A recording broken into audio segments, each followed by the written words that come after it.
Wow, Nintendo 69 games on the Switch are the best. It's even better than watching PG-13 movies. Thanks, Nintendo. As great as this whole expansion pack thing may be, though, there are still games that are never, ever, ever, ever, ever, ever, ever, ever gonna be added to the Switch, and if you give me anywhere between like 5 and 47 minutes, I'll tell you what they are.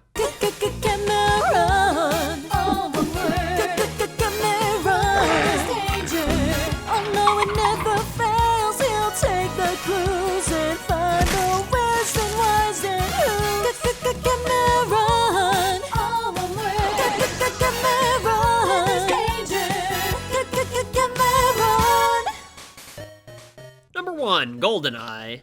Should be pretty obvious as to why the 64 staple won't come anywhere near the expansion pack, but surprisingly I see people talking about it fairly often whenever there's any kind of a conversation going on about what game should be added to the service next, but sorry to say this, there's just no way in HE Triple Hockey Sticks we're ever gonna see this one come due to all the licensing issues. I know they did have a remake on the Wii just to capitalize on the nostalgia from the first game, but even then they still had to rebuild it from the ground up, most likely because Rare wasn't about to just give their ROM away. And not that this really matters, I guess, but they couldn't even use Pierce Brosnan, most likely because the movie studio didn't want to take any of the attention away from the reigning James Bond, Billy Crystal, or whoever the guy was at the time. All the modern first-person shooters we've got today, I doubt most people would be all that hyped on this after actually playing it themselves, especially if they didn't grow up with it, but for those of us who do have nostalgia for this one, it's kind of a shame that we won't be able to take advantage of the online multiplayer that the expansion pack offers. Sure, it'd be hilariously unrefined compared to Call of Duty, but damn it, I'd be lying if I told you I wouldn't partake in it, despite the fact that sharing a screen with people who aren't even in the same country as me would be pretty freaking weird. Number 2, Perfect Dark. After GoldenEye ruled the 64's ass, Rare wanted to make a sequel that they could, actually own. So instead of trying to get the license from another Bond film, they decided to just build upon the GoldenEye engine and create their own original story and characters for Perfect Dark. To this day, I've never actually gotten around to playing this one myself, and if I didn't own the original game, I probably never would either, seeing as how it's probably never going to come to the Switch's online service. Sure, Microsoft and Nintendo seem to be pretty chummy these days, so it's not like they wouldn't be willing to work out some kind of a deal, seeing as how we got Banjo-Kazooie, but even so, I highly doubt Nintendo would just prop an M-rated game up alongside the rest of their mostly wholesome lineup. Speaking of M-rated games, number 3, Conker's Bad Fur Day.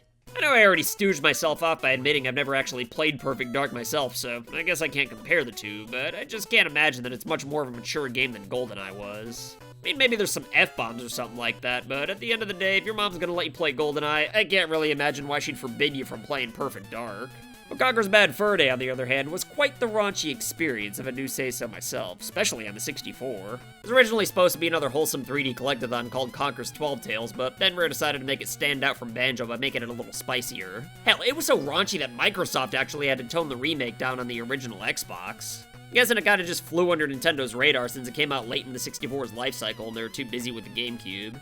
I won't outright guarantee that Nintendo will never add M-rated games in the expansion pack, despite how many evers followed my never earlier on, but if it did happen, I'm sure Nintendo would at the very least have to add some kind of a warning. It's got lots of bad things in it, like shits and pussy-wussies, huh? And as if adding a warning wasn't enough of a hassle, let's not forget that they'd have to go out of their way to make a deal with Microsoft on top of that, which they have done before, but, it is an extra step, so honestly, I just don't see it happening.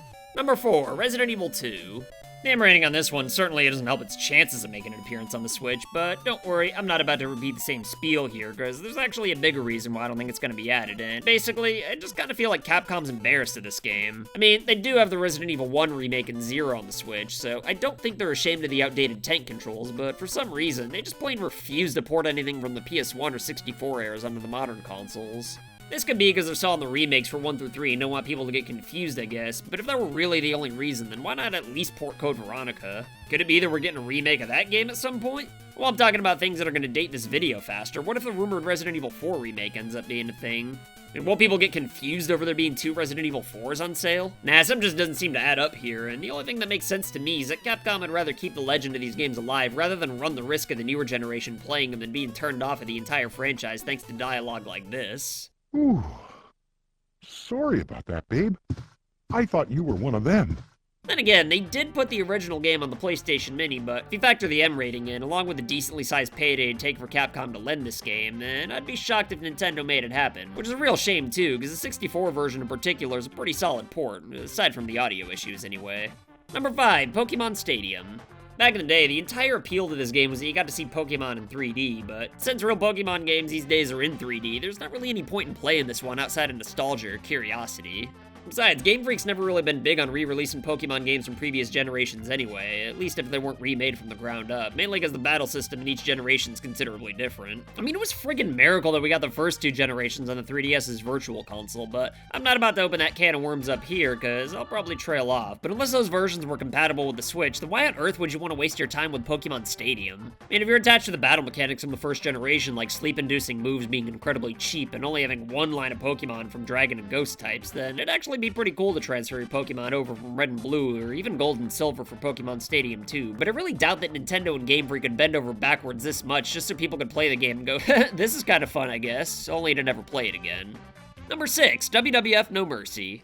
Anybody who knows me knows that I love some good old-fashioned wrestling, so nothing would make me happier than to see one of the greatest wrestling games of all time come to the Switch, but the problem with that is that the rights to this game would be an absolute nightmare to sort through. Right off the bat, I don't even know who owns the rights to this ROM anymore, seeing on THQ is about as alive as my Uncle Eddie, who used to smoke cigarettes with a nicotine patch on when he didn't think anyone was looking. Secondly, I don't even know how the royalties for each individual wrestler in the original game would work out, not to mention the fact that 2K probably wouldn't be too happy about a WWE game that they didn't make being released on a console. You know, there's also the fact that WWE can be absolutely insane when it comes to things like this. You see, if No Mercy were to somehow get a re-release, then there's no way Vince McMahon would sign off on the old roster being featured, especially when Chris Jericho is currently wrestling for WWE's biggest competitor, AEW, and let's not forget the elephant in the game, Chris Benoit, who, well, let's just say got disqualified from ever winning Father of the Year.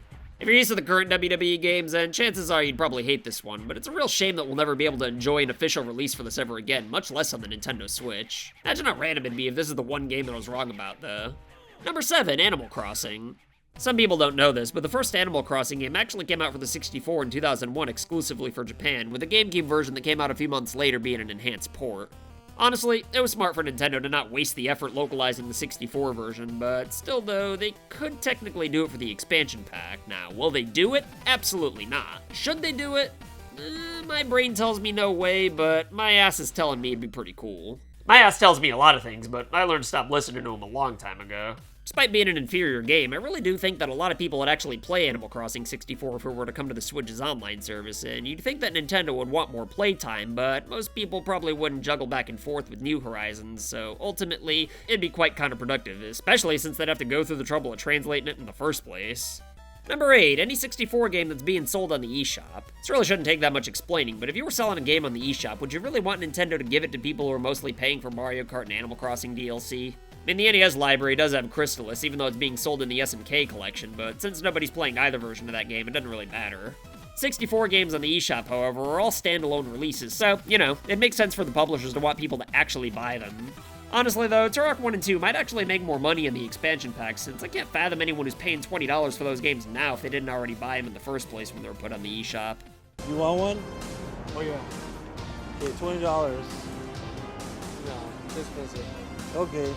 I'm sure I probably riled all 5 of the Turok fans up, but I'm sorry, even back in the day, I just never really had fun with these games, and I even tried giving Turok 2 a second chance with an open mind a few years ago, but after playing the first level for like 45 minutes without even getting stuck on anything, I just kinda stopped caring. What is your name? I am It doesn't matter what your name is! Even if these games weren't on the eShop, they'd probably still never come to the expansion pack since they're rated M, and the only other 64 game on the eShop that I'm aware of is Star Wars Episode 1 Pod Racer. Given that this was a licensed game, and a Star Wars one no less, the only way this game was ever going to see the light of day is if publishers could sell it for cold hard cash, and I don't know what Nintendo's paying third parties for 64 games, but I'm sure that it wouldn't have been enough for this one anyway. Number 9, Tony Hawk's Pro Skaters 1 through 3. What can I say, I'm a skater boy after all, what'd you expect? I guess you could chalk this one up as a game that's already on sale in the eShop, but if that's how we're gonna play it, then fine, just Tony Hawk's Pro Skater 3, jabroni. The main issue why these were never re-released till the HD remasters is most likely due to all the licensed music, alongside all the real-life skaters on top of that.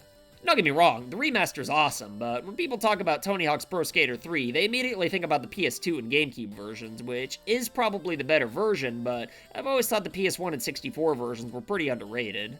And the GameCube version felt like the start of a brand new Tony Hawk skateboarding franchise, whereas the 64 version felt like Tony Hawk's Pro Skater 2, if that makes any sense. I mean, both versions were similar, sure, but the inferior one had unique stages so nobody felt too left out. Plus, it's the final 64 game that was ever released, so I think it'd be pretty cool to see it pop up in the expansion pack. Whatever, I guess it's just not gonna happen. At least I can still skateboard IRL TBH. Number 10, Mario Party 1. Seeing as how the Switch's got Mario Party Superstars with classic boards, it's a bit of a stretch to think that we're gonna get any of the Mario Party games out of the 64's library, but one that I'm willing to risk being told the video age like insert copy and paste it noun for is the very first game. Nintendo might not have to pay royalties for this one, but they would have to pay restitution for all the hand blisters people would suffer from all the mini-games where you gotta spin the analog stick as fast as possible. This is such a big issue back in the day that Nintendo apparently had to send gloves to people. Sure, people could just, like, you know, calm down and use their thumbs like Nintendo suggested in a Nintendo Power addressing the issue, but the only thing worse than bloody palms is losing at Mario Party, so this really is on Nintendo here. Even beyond the hand injuries, though, the first Mario Party game's the worst on the 64 anyway, so if you're living the expansion pack needs Mario Party, then 2 and 3 would do the job just fine. Anyway, that's all for today, though, but if you just can't get enough of games that are never going to come to the Switch's online service, then you should check out my video on Razor Freestyle Scooter where, spoiler alert, I do all my own stunts, but you'll excuse me, though, I gotta go take a dump. Later!